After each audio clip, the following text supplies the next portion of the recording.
Good morning, everybody, and welcome to another recording of the Team Building Podcast. Normally you hear Jeff Cohn on this call, but Jeff is on a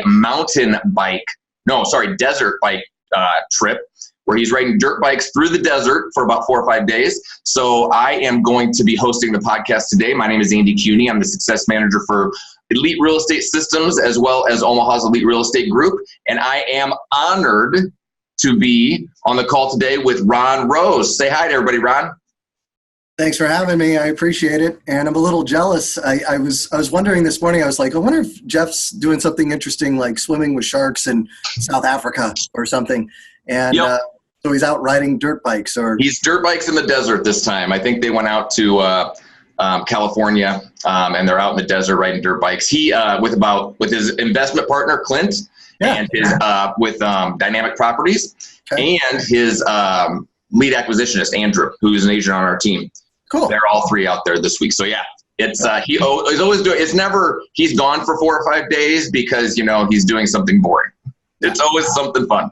Well, it's one of the reasons that we're here together. Obviously, right? We talk about building the team, making your Disney World, not just Disneyland, right? Doing it right with Disney World. Exactly. And so, I mean, that's one of the things, right? You design your life, the lifestyle that you want, and it's not all easy, right? But obviously, you should be able to get some benefit from all the hard work and effort.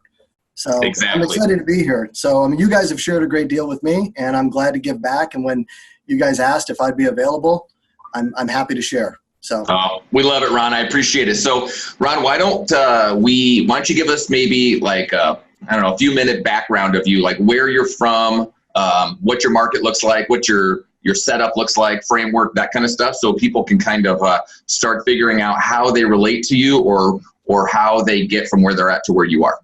Okay. I've been around real estate for 41 years. My mom opened up a real estate company when I was 4 years old. I got into the real estate industry in 2003. I work with RE/MAX. I own a RE/MAX brokerage. I wanted to work with RE/MAX when I got in the industry. I went to many, and they all said, "We don't work with new agents, kid." So they said, "Go get your feet wet some other place." And I went to a traditional style brokerage and, quickly grew, and then joined RE/MAX in late 2004 and have been there since. I made my way through a couple different brokerages, and then in 2013, 2014, I was looking at growing my brokerage. I was looking at growing my team, and I just had some restrictions that weren't allowing me to do what I needed to in somebody else's environment. So like we were just saying, make your own Disney. So I decided to set out as RE/MAX was looking at expanding their footprint here in the metropolitan Detroit area. We're in Birmingham. That's right in the heart of, Oakland County, which is kind of the heart of Southeast Michigan, metropolitan Detroit. And we have a total of 35 licensees, 40 people that support this group, about 5 support people, 3 of which are licensed. One is marketing, which is also my wife. Then we have a client care coordinator. We have a business operations manager that does commission processing and compliance, who's also licensed. We have an inside ISA Boomtown manager that manages our platform. I do operate a team as well as the brokerage. And when I was starting to develop a team, I did a quick look around. It was about 5 years ago that I set out to do the brokerage. We were awarded the brokerage late 2014, so we officially started operating in 2015 as a company. We worked out of other people's conference rooms and coffee shops as we were securing our location. And then after we secured it, we had about 7 months worth of build out. And so that took us, we didn't really have our official grand opening here until March of 2016.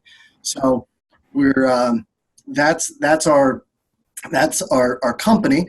Our company this year as the brokerage will break through $100 million in volume. Nice. And our team within there is currently at 38 million in production for 170 closings year to date, with about another 25 pending. And the last quarter of the year seems to be fairly strong for us. So we as a team should close out at somewhere between 1.3 and 1.4 in GCI. And as the brokerage will surpass $3 million in gross commissions. And in our marketplace, it's from our numbers that we track, it looks like we retain 2.95% of the gross commission income. So we go for 3, but that's about what it looks like the numbers are settling on based on our tracking.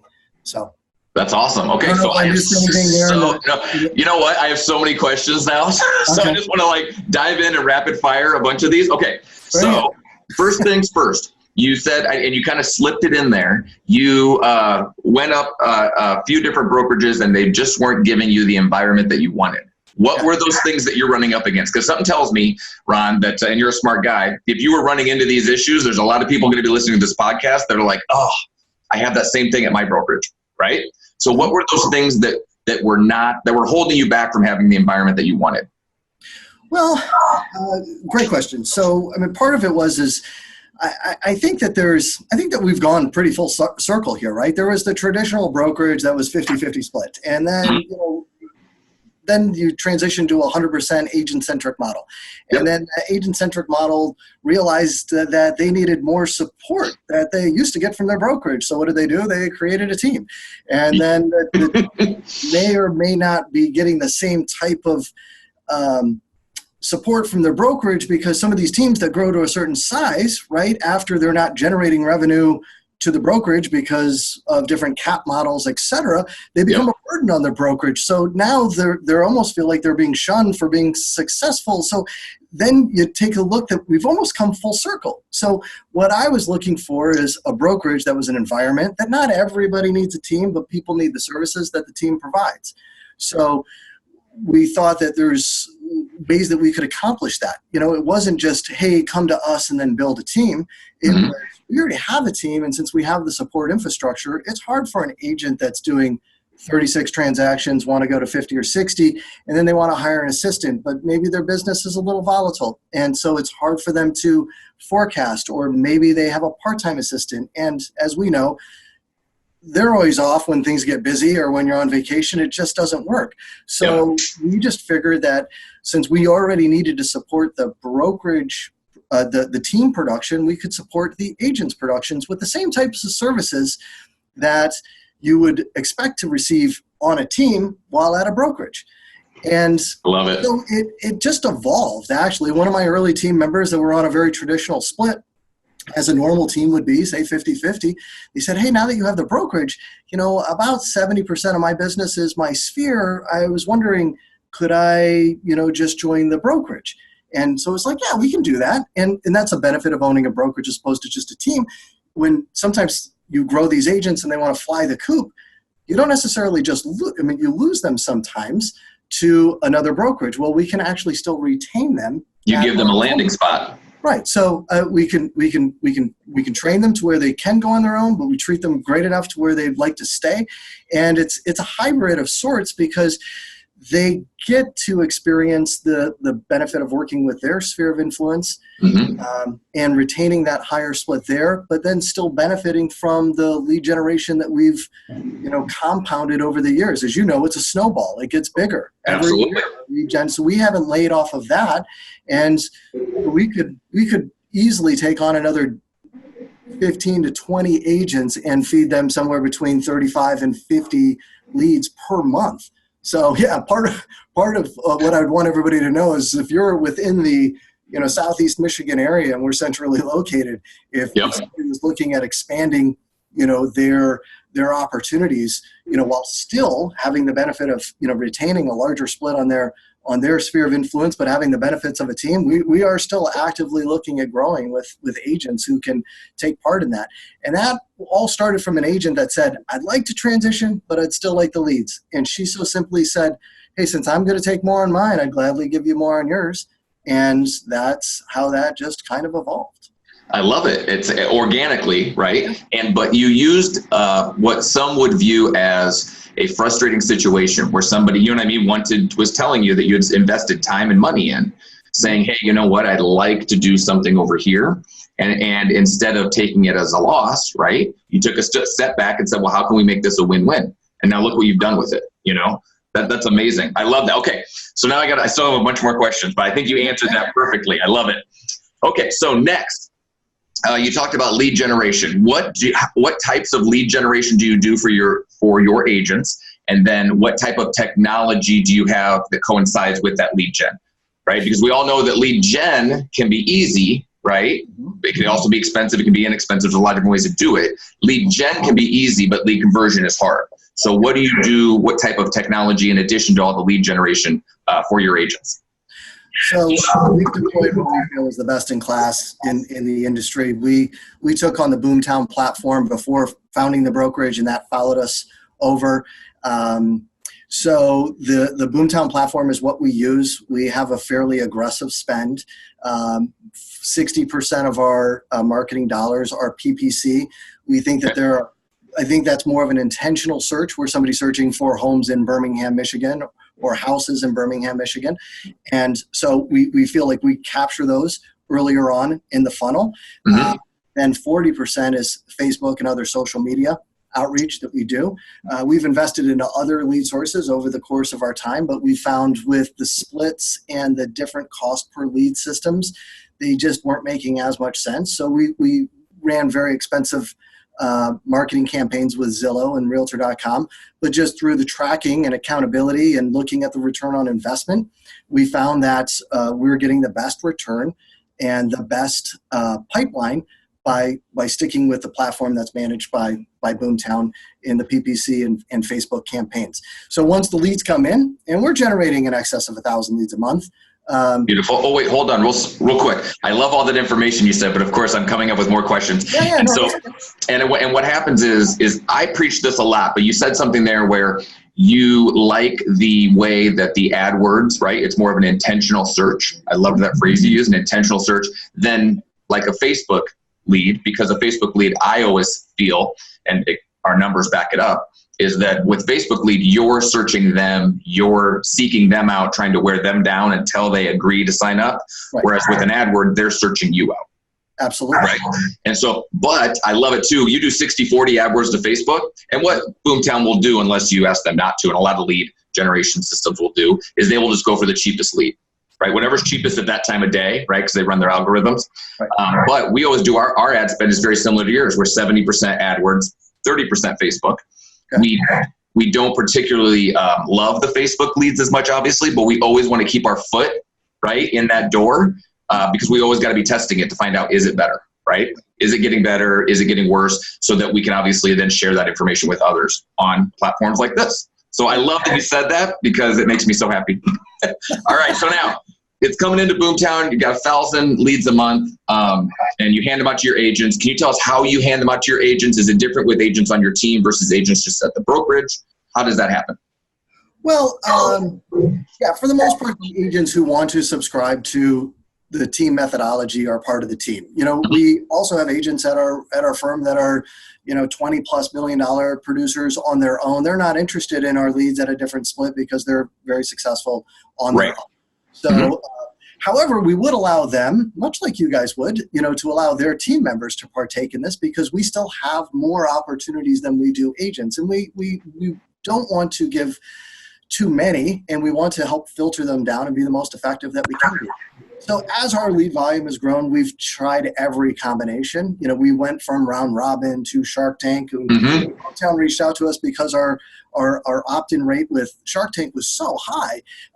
But we realized that our lead flow was, you know, 30, 40, sometimes 50 inbound leads a day. That it was too hard. If you had 10 to 12 agents that were up for a rotation, we could be in a training and everybody's phone will go off simultaneously. Yeah. So we had to, with our lead volume being as high as it is, we had to commit to an agent on duty model.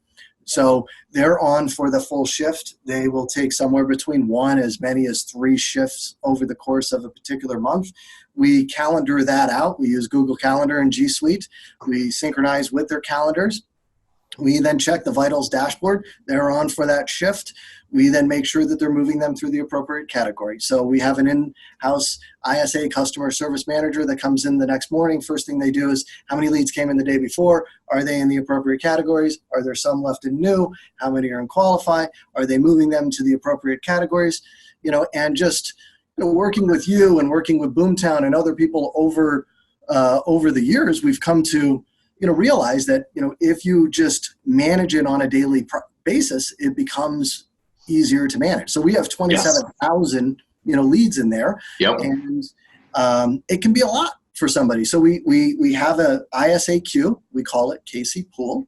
And the KC Pool account is managed by somebody in-house, but it does allow any of our agents that are, on top of their queue or maybe have more time than they do appointments and they want to prospect, they'll jump in the pond or the pool and jump on the Mojo dialer and call out. We use the single line dialer as opposed to the triple line because we like the cadence of that. It's still 80 calls an hour.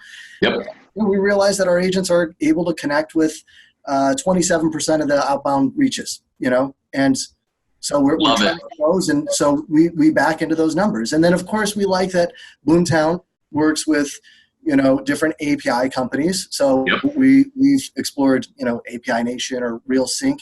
Currently, we're working with RealSync. We work with Sisu as well. And so their activities also track into Sisu. So they all have their individual apps and their dashboards. And they, our team will come together on Monday, accountability, a huddle. Just like a professional team, those that huddle more often are going to be more successful. Last year, when we saw each other at the Boomtown Unite conference, there was a speaker, John Foley. He was one of the Blue Angels. Remember him? Yes. Yep, I remember him. He has this glad to be there mentality. And so what they found that was so impactful for their team is that they came together. They had a plan. Of course, they're flying at each other at 800 miles an hour. They need to communicate. They execute, and then more importantly, the most important that I think most people miss is the debrief at the end. They recap what they did, they give each other feedback, and then they close by saying glad to be here. And that's kind of been incorporated into one of our core values, right? Life's short. We want to work hard. We want to be nice. We don't have room for jerks, and we just want people who want to be here and be a part of it. So those agents do plug in and they have access to all those. And then when we huddle on Monday, and we came out, Rachel, my right hand, and our kind of business manager and commissions and compliance person came out to Omaha when we were there in the snowstorm. Remember that? Yes, it was beautiful at that time. Yeah, that was 18 months ago, right? Yeah. And as a brokerage, we did 50 million. Now, 18 months later, we're tracking, twice that, and the team has done twice that. And, the agents are, embracing those same huddle mentalities, like coming together, reporting on their numbers, what's your goal for the week, what did you accomplish, and accountability isn't judging or, being harsh. It's just causing them to reflect on what they want and exactly and understand that everything's a give and a take, right? Yep. And I want to point out what you talked about. I love everything you just said there. The speaker at Boomtown, one of my favorite things is when they were talking about giving constructive feedback, right? At the end and recapping they had made it such a safe room, right? Where you could say and point out mistakes. And people want you to point out mistakes because it's life or death at those times, right? And so I loved it. And it reminded me also of a book that we always have our team read is 5 Dysfunctions of a Team. Yep. And they talked about, they talk about all the time is somebody could be brilliant, right? You could get somebody from Harvard or MIT, but if they don't have the trust level to actually express and use their knowledge and share it with the group, then, you know what I mean? You're getting them at 50 or 60%, right? And then you're just wasting resources at that time. Yeah. And so I love it. You took it full circle. You did Charleston with Boomtown, then you went to the speaker to have culture, and then you came back to 5 Dysfunctions of a Team. Ron, you're killing this, and I love it. That speaker did make a big impact on me, and he did. Many have, right? We all share the same books, the same ideas, and then that's part of what we wanted to create here, right? A foundation of innovate, inspire our agents and connect them. So that's why we're Nexus Group. We're Remax Nexus. Nexus means connection.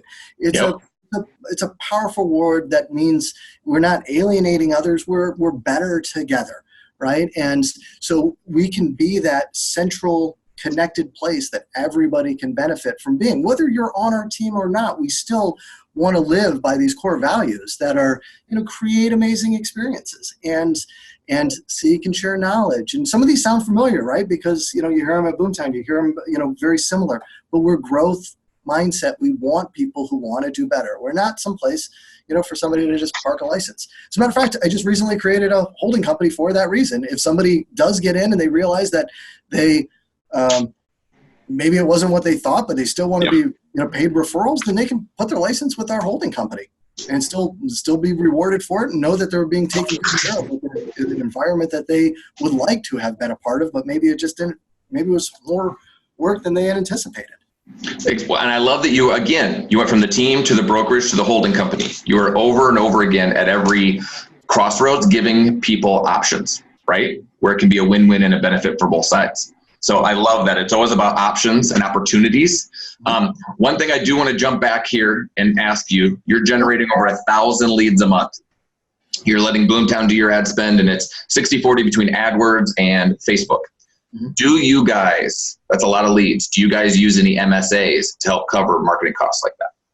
We do. We do. And as a brokerage, it's easier for us to accomplish a little bit more than being an individual agent, because we can run through the sniff tests of, the law firms that will, underwrite us and actually take a look at, what's the visibility, because we actually have physical space on a lease that we know the dollar cost. It's in a lease, it's for a certain number of years. We have, six-figure spends on many things, right? With our brand, with our landlords, with our employees. So we have real overhead, real books that can really be analyzed. So when we go to the RESPA compliant and CFPB, outreach, as long as there's a certain amount of, documentation. So we have monitors all throughout the office. We have a satellite offices, in the this office and our satellite office, we have the appropriate number of material that's co-marketed. The leads that come in are then filtered back to those companies. So we have title companies, we have mortgage relationship, we have a home warranty, relationship, and those allow us to offset some of that cost with us still participating, in the total spend. But yes, it does bring down our expenses, and we like to be able to give our agents options as well. Perfect. So give me just like on a numbers base, how much is your ad spend per month? It's on average. Well, it's in excess of 10,000. 10,000? And then how much of that would you say is covered through MSAs? Say about 50%. 50%? Beautiful. I love it. And you said title, home warranty, and lending? Yes, correct. Perfect.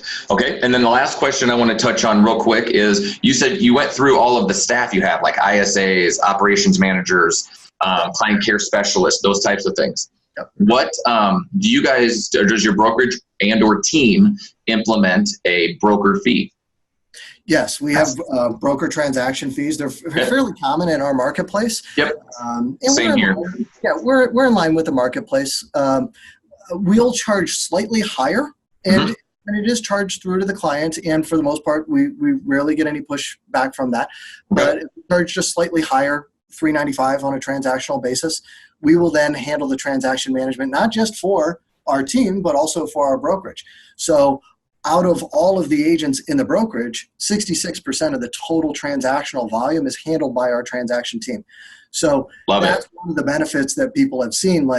So now we have the ability to run it through our transactional team, and we use Asana as a project management workflow system. Oh, say that again. You kind of cut out. What was the name? Asana, Asana. As a matter of fact, you had somebody on here recently that used it, and I wanted to reach out to him to pick his brain, because it was a tool that was birthed at Facebook, about launching Facebook as an internal project management tool, and then, like many startups, started out on its own. And we figured there's, hey, if it's good enough for Facebook, it should be good enough for a real estate firm. Right. we use that for anything that's a replicatable system. So we know our listings have X number of steps that need to happen. Our closings have X number of steps. So we need to make sure that the sign's ordered down. We need to make sure that the final water bill's ordered to clear escrow. If there's post-close occupancy, we need to make sure that we get the key exchange form. We need to talk about utility transfers. So the utilities aren't shut off in the dead of winter. As you know there, it gets cold. You don't want those things to happen. Really spoil a transaction. So, and even when we have brought agents on that were very successful and did great volume on their own, they all said, oh, I got this covered. I've been managing my transactions for years. They said, wait a sec, you do all of that? And so it allowed them to be more productive in whatever that is. It doesn't necessarily mean that they went out and just produced more, which they could choose to do. Right. A lot of our agents have chosen to just live better lives, more present with their kids. I want to go home and bake cookies. I want to make sure that I'm at the orientation. I want to make sure that I'm at this sporting event. So as a parent of younger children, 10 and 13 myself, I wanted to make sure that we left none of those situations undiscussed as an open forum. So we also have what we refer to as a field services team that will allow agents here, say they're newer or they have more time than they have dollars, they can exchange those times for dollars, right? And they can do field services requests for other people. So say somebody writes a contract, but they can't attend the inspection. So one of our other agents that are willing to attend the inspection can go, and the agent that's ordering the service gets billed for that. The agent that's rendering the service gets that. We take a small fee just to handle the accounting for that, but that's available to the entire office. And so most agents are only familiar with having access to something like that when working on a team. And then they feel like they have to give, 50% of their mom and their brother and their uncle to, they feel like they're giving more than they're getting. Right. And we wanted the agents to feel like they were getting more and just receiving more from being a part of like-minded concepts. So field services was a unique, feature. The transaction management is another unique feature. Our listing launch program, where we'll take the listings, make sure that our professional photographer Matterport is deployed, the assets, collected, brought in, make sure that they're perfect. My wife worked in advertising before, so she's a senior, copywriter, award-winning advertising. So we have basically the support of a professional ad agency backing our agents if they ask for our help. We have the tools that are there. You have it available. It's an option. Again, it's an option. Right. But I love that. And I love to hear all of the things that you are offering for that broker fee. It does get frustrating sometimes when I hear somebody say, oh yeah, we charge a $400 broker fee. I'm like, great. Well, what do you do? Well, usually I pocket it to help cover it and, and make the books work. And I'm like, you know what I mean? And so I love the fact that you're using it and you're offering so much value for such a nominal fee. Yeah. Well, when you have good systems, as you're aware, your transaction team can effectively start to process, 50, 60, 70 transactions per person. We can do 150, 200 transactions a month while we're not at that production level yet, but we can do that with our support infrastructure without taking away any of the quality of the service that, our agents are accustomed to. But they have to tell us what they want. I heard this quote recently that really resonated with me, and it talked about standing in front of an empty fireplace and saying, give me warmth, and then I'll give you wood. And it's like, I love it. Put in what you expect out. Yes. So you have to make the sacrifice to go maybe find the wood and light it and stoke it and make sure that it's, it can live on, right? And then it provides you with what you need. And that's the methodology and the mindset.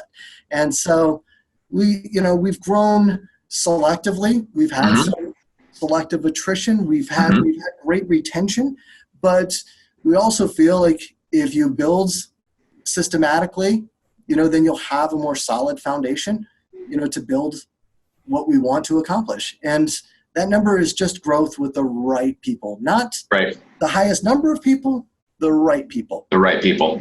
Now, Ron, after just chatting with you here for about a half hour or so, I almost want to move to Michigan. Enjoy your team, man. I love you're speaking my language, right? Everything you said, you're speaking my language. Yeah. So I love it. Now, tell me real quick, if I'm an agent anywhere in Southeast Michigan, right, or Northwest Ohio, is that right? Yeah, we don't want anybody from that state, that state down south. Yeah, we have it. Yeah. Well, my wife's a Buckeye. And you're a Spartan, right? Well, we're in, Wolverine, Right. Spartan, Big Ten country, right? Gotcha. So I didn't go to a Big Ten school. So I'm kind of, I went to school in, South Florida. So there, so you were the winner. Okay, so if people want, if I'm an agent out there, right, who's listening to this, or I'm somebody from across the country who's trying to accomplish what you've accomplished, right, going from 50 million to 100 million in the last year and a half, building out this brokerage with the team inside, right, giving all these options, how do I reach out to you? I'm easy to find. Perfect. First of all, my email is just my name, Ron@RonRoz. My last name is ROCZ. So it's RON@RONROCZ.com. Perfect. I Rose out of that. I've been called worse four-letter words, but Rocz a lot, and that's okay too. Also, if they want to see more about us and our office, or of course they can reach out to us.